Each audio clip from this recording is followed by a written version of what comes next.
नमस्कार,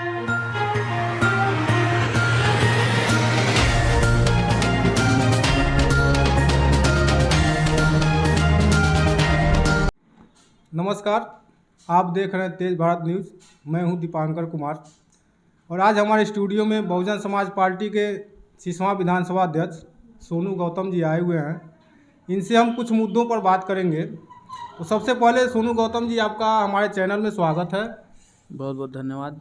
और सबसे पहला सवाल आपसे है कि आने वाले विधानसभा चुनाव में आप किन मुद्दों पर चुनाव लड़ेंगे?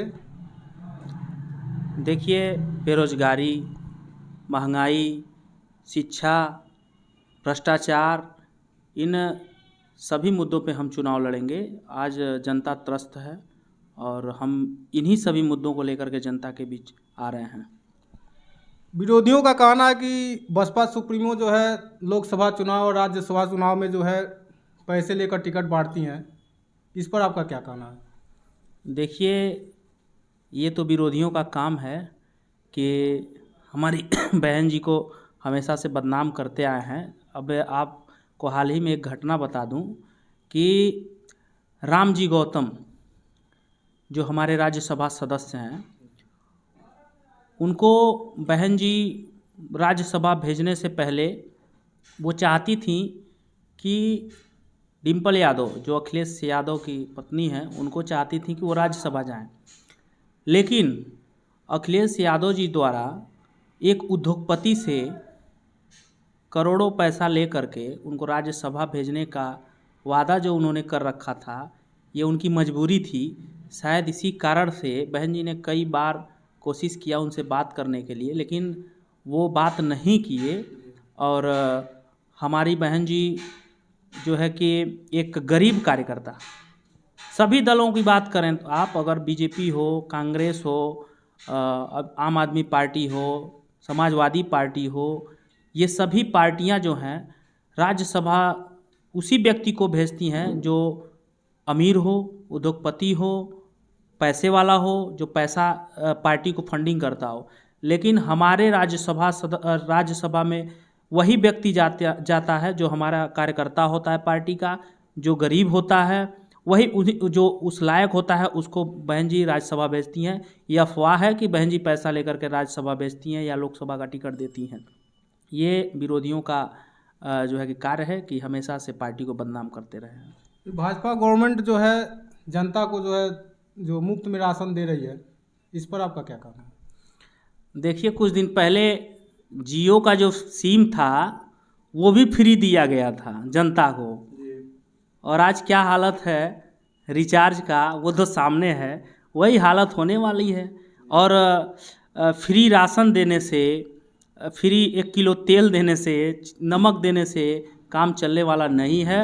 अगर बीजेपी चाहती है कि जनता का भला हो, युवाओं का भला हो, तो रोज़गार देना। क्यों रोज़गार नहीं दे रही है? ढंग की शिक्षा क्यों नहीं दे रही है? ये राशन लुभावना है चुनाव का। और अन्य राज्यों में भी तो लोग हैं, वहाँ पर भी ये योजना लागू करना चाहिए, वहाँ पर भी फ्री राशन तेल देना चाहिए।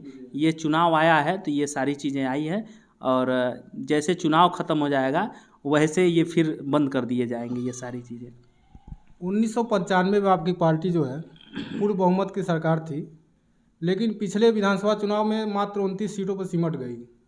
तो बसपा का जनाधार इस कदर क्यों गिर रहा है? इस पर आप क्या कहेंगे? कौन कह रहा है बीएसपी का जनाधार घट रहा है? बीएसपी का वोट परसेंटेज तो देखिए, 2017 का चुनाव देख लीजिए। हम समाजवादी पार्टी से भी आगे थे, हमारा वोट परसेंट समाजवादी पार्टी से भी ज़्यादा था। हाँ, हर सीट पे हमारी लड़ाई थी, कहीं 2-4 हज़ार वोटों से, कहीं 100 वोटों से, 200 वोटों से हम हारे थे, लेकिन हमारा वोट परसेंटेज लगातार बढ़ रहा है।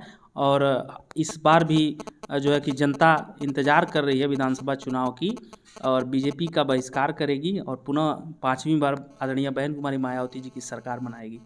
अभी हाल ही में अपने वहाँ जितने भी जो है परीक्षाएं निर्धारित की गई हैं, सारे परीक्षाओं के पेपर लीक हो गए। तो इस पर क्या कहेंगे आप?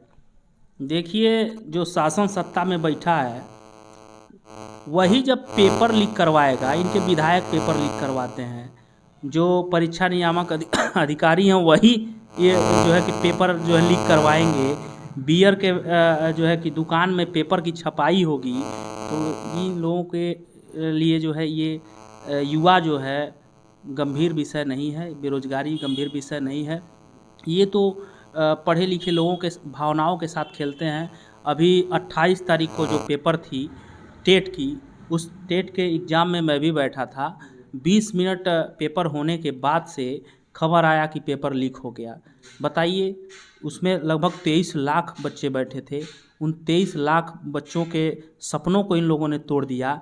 तो इन लोगों के लिए शिक्षा, रोजगार ये सब मजाक बन के रह गया है। 69,000 शिक्षक भर्ती इन लोगों ने किया, उसमें पेपर लीक करवाया, आरक्षण घोटाला कर दिया। लगभग 6 महीने से युवा जो है बैठ करके आंदोलन कर रहा है, अपने अधिकार की बात कर रहा है, हक मांग रहा है, शांतिपूर्ण तरीके से आंदोलन कर रहा है। ये लोग लाठियां मार रहे हैं। तो ये सरकार जो है समझ जाइए कि एकदम विफल है, हर मामले में विफल है। ये न रोजगार देना चाहती है, न ढंग की शिक्षा देना चाहती है, न ढंग के स्वास्थ्य देना चाहती है। बस ये फ्री के खिला रही है, और फ्री के खिलाने से कुछ होने वाला नहीं है। आज फ्री का देन है कि महंगाई चरम पे है। एक तरफ से देते हैं, एक तरफ से ले लेते हैं। जब इनकी सरकार नहीं थी तो गैस के दाम 350 रुपया हुआ करते थे, आज 1000 रुपये पहुँच गए हैं। आप देख रहे हैं डीजल का दाम। आपके विरोधी पार्टी का भी तो ये कहना है कि जो है अगर महंगाई बढ़ी है तो लोगों की आमदनी भी तो बढ़ी है। कहाँ, किसकी आमदनी बढ़ी है? क्यों नहीं बढ़ी आमदनी? आजकल तो आप कहते हैं कि गैस का दाम बढ़ा है, तो क्या धान की कीमत नहीं बढ़ी है? आपकी गेहूं की कीमत नहीं बढ़ी है? अरे जो है कि कह देने से धान की कीमत बढ़ जाएगी। किसान कहता है कि 600 रुपये कुंटल धान बेचते थे, आज 1500 रुपये बेच रहे हैं। 1 साल से किसान आंदोलन पे बैठे थे। ये थूक के चाटने वाली सरकार है। ये कहती थी कि ये कानून हम वापस नहीं लेंगे, लेकिन किसानों ने मजबूर कर दिया। आखिर इनको कानून वापस लेना पड़ा।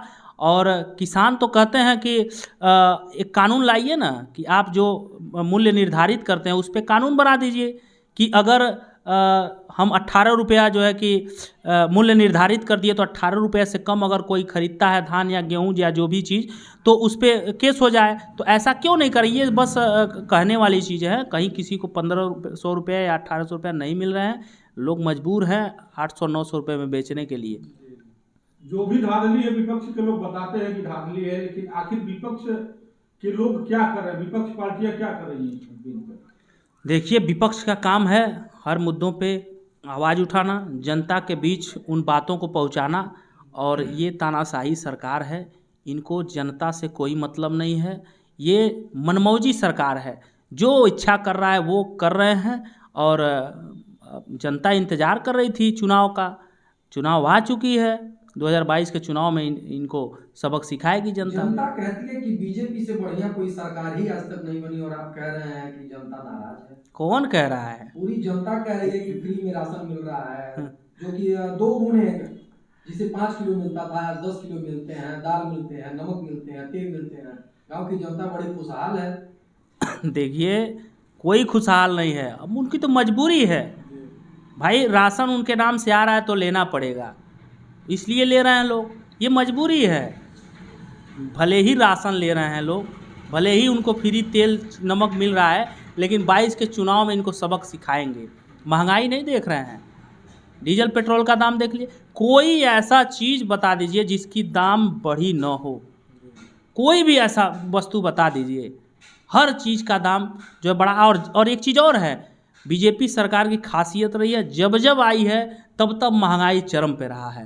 आप कह रहे हैं कि महंगाई चरम पे है। बीजेपी सरकार का कहना है, बीजेपी के लोगों का कहना है कि पूरे प्रदेश में सड़कों का जाल बिछा हुआ है, और आप कहना महंगाई है, तो इतना जाल कैसे बिछा? सड़क का हाल ये है कि नारियल फोड़ने पे सड़क टूट जाता है, हाथ से उखाड़ दिया जाता है सड़क। हाँ, और अभी तो कई गाँवों के आप लोगों ने कवरेज किया था हाल ही में कि मिट्टी बिछाया जा रहा था, गिट्टी पे मिट्टी बिछा करके सड़क, इस तरह का ये लोग सड़क बना रहे हैं। तो पूरे तरीके से ये लोग दिखावा कर रहे हैं, सारा पैसा जो है कि खा ले रहे हैं। जो भी व्यवस्थाएं आ रही हैं, एकदम समझ जाइए कि 1 नहीं 2 नंबर ये लोग 420 नंबर के काम करवा रहे हैं, समझ जाइए। दलित समाज के बुद्धिजीवियों का कहना है कि बसपा सुप्रीमो 4 बार मुख्यमंत्री रह चुकी, लेकिन उन्होंने दलित समाज के लिए ऐसा कोई भी योजना नहीं चलाया जिससे अनुसूचित जाति के लोग जो है उसका लाभ ले सके। इस पर आप क्या कहेंगे? कौन कहता है कि बहन जी ने कोई योजना नहीं चलाई?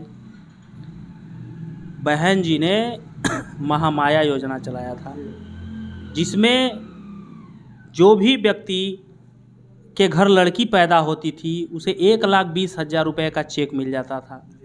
सावित्रीबाई फुले योजना चलाई थी, लड़की जैसे ही हाई स्कूल पास करती थी उसे एक साइकिल 20,000 रुपये मिल जाते थे।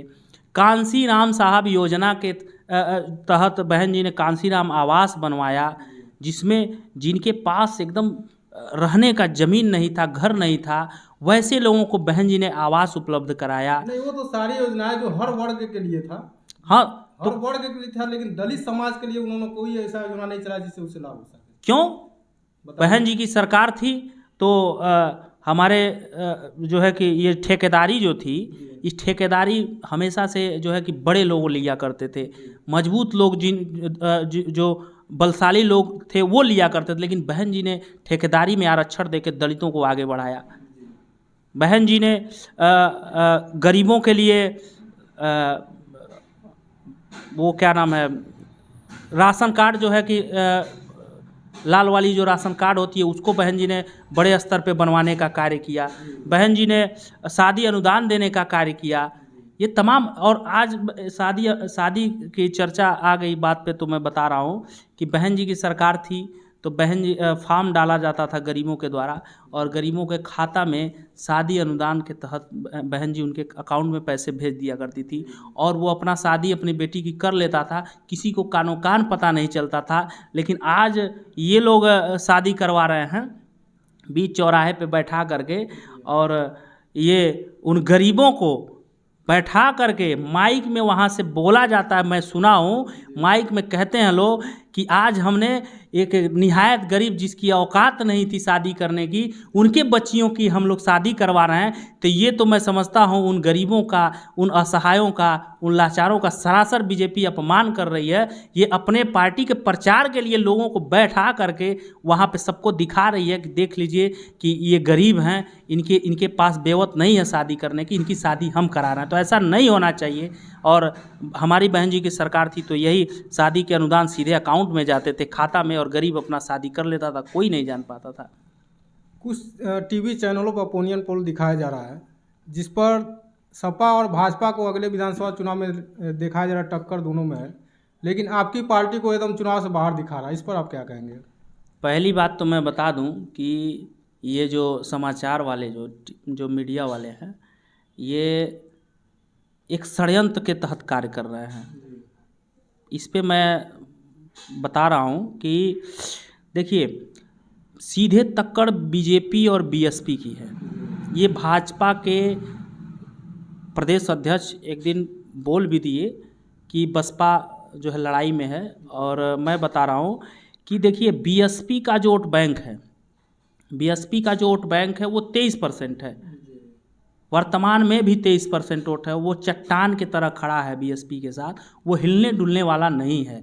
और 2007 में बीएसपी 30% वोटों को पा करके पूर्ण बहुमत की सरकार बना ली थी। इनका षड्यंत्र क्या है? देखिए, बहन जी ने पहले ही ऐलान कर दिया है कि हम गठबंधन किसी से नहीं करेंगे। क्यों नहीं करेंगे? क्योंकि हम मजबूत हैं। अरे गठबंधन तो वो कर रहा है जिनको बैसाखियों की ज़रूरत है, जो कमज़ोर हैं। बैसाखी किसको जरूरत है? किसकी बैसाखी की जरूरत है? जैसे भाजपा को ले लीजिए, सपा को ले लीजिए, घबराए हुए हैं। और सपा को जो बैसाखी की जरूरत है, बिल्कुल, ये लोग मुंह खोज रहे हैं कि किससे पाए, किससे गठबंधन करें। लेकिन हमारी पार्टी अकेले मजबूत स्तर से खड़ी है।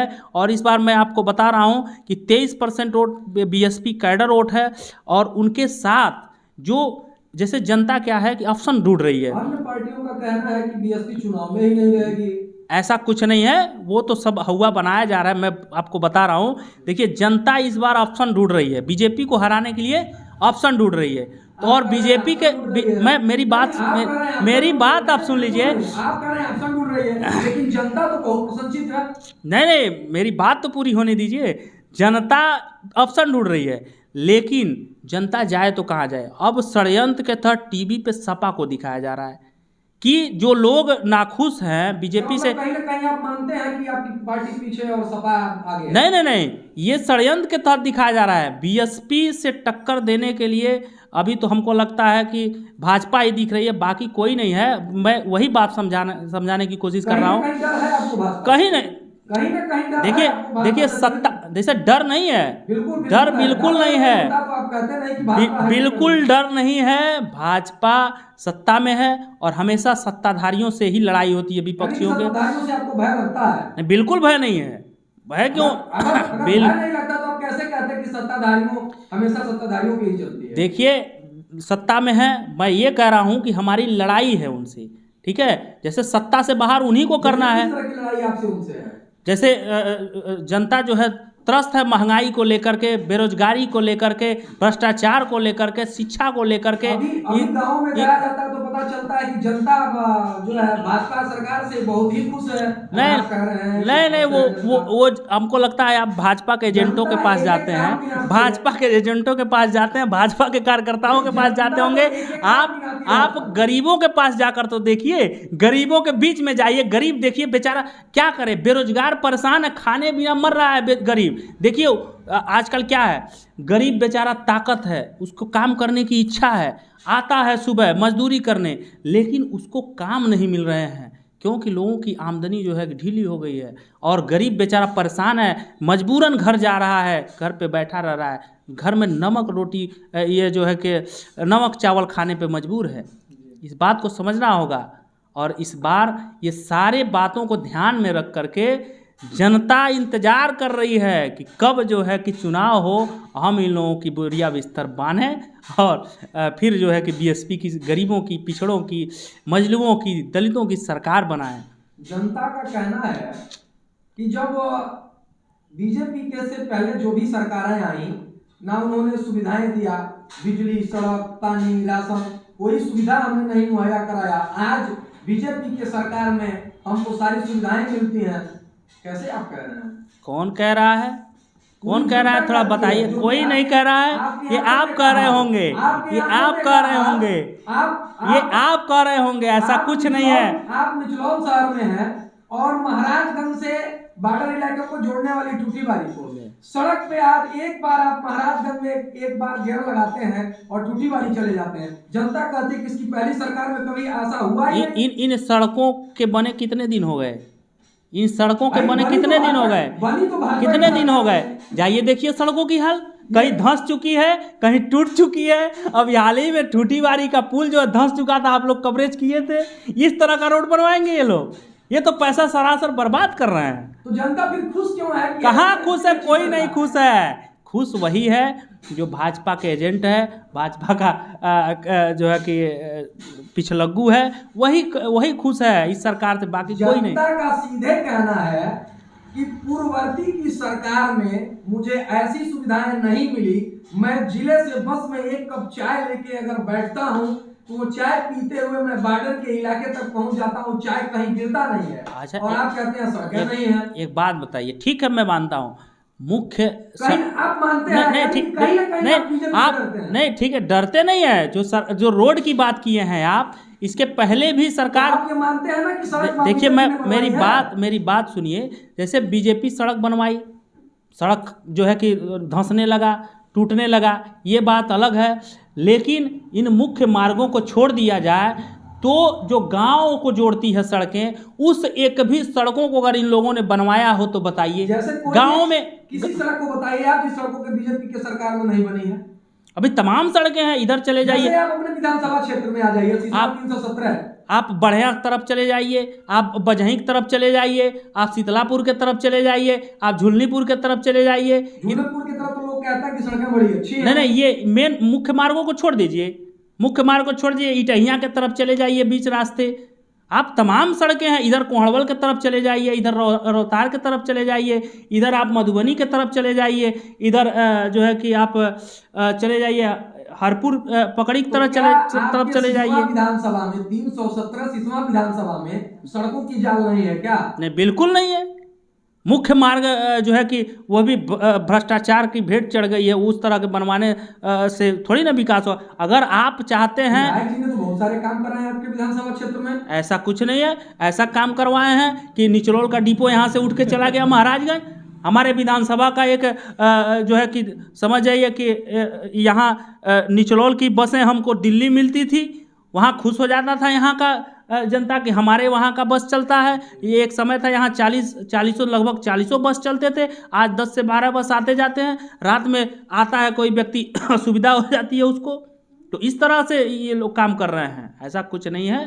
ठीक है, जनता बिल्कुल त्रस्त हो चुकी है और जनता जवाब देगी इस बार विधानसभा के चुनाव में और इनका बहिष्कार करेगी। आपकी सरकार उत्तर प्रदेश में अगर आती है तो क्या करेगी? हमारी सरकार उत्तर प्रदेश में पूर्ण बहुमत की सरकार थी 2007 में। आपने देखा, पूरे जिले की बात कर लीजिए, जिले में आदरणीय बहन जी ने मुख्यालय बनवाया, यहाँ पुरैना चले जाइए पॉलिटेक्निक बनवाया, घुघली में हॉस्पिटल बनवाया, महाराजगंज में जिला कारागार बनवाया, जिला अस्पताल बनवाया, अंबेडकर महाविद्यालय बनवाया, साहू जी महाराज स्टेडियम बनवाया, कांसीराम आवास बनवाया, इतने सारे काम, जिला कारागार बनवाया, तमाम कार्यों को किया है बहन जी ने। और ये भाजपा वाले बताए ना कोई बड़ा काम किए हैं? क्यों भाजपा वाले ने तो प्रधानमंत्री आवास योजना दिया है। बिना पैसे को किसी को नहीं मिलता है। ऐसा कैसे कह सकते हैं आप? मैं कह सकता हूँ कि आप जनता के बीच में जाइए तो। चलिए, आप हमारे स्टूडियो में आए, आपका बहुत बहुत धन्यवाद सोनू गौतम जी।